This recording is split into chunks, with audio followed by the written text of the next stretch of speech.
اے کملی میں لپٹنے والے، رات کو قیام کیا کرو مگر تھوڑی سی رات، یعنی نصف رات یا اس سے کچھ کم قیام کرو یا کچھ زیادہ،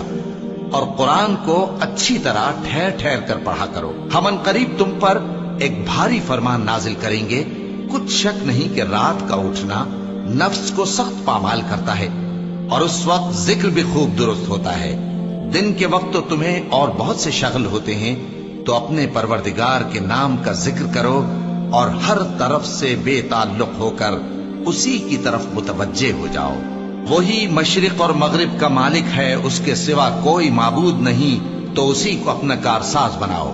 اور جو جو دل آزار باتیں یہ لوگ کہتے ہیں ان کو سہتے رہو، اور خوبصورتی سے ان سے کنارہ کش رہو، اور مجھے ان جھٹلانے والوں سے جو دولت مند ہیں سمجھ لینے دو، اور ان کو تھوڑی سی مہلت دے دو۔ کچھ شک نہیں کہ ہمارے پاس بیڑیاں ہیں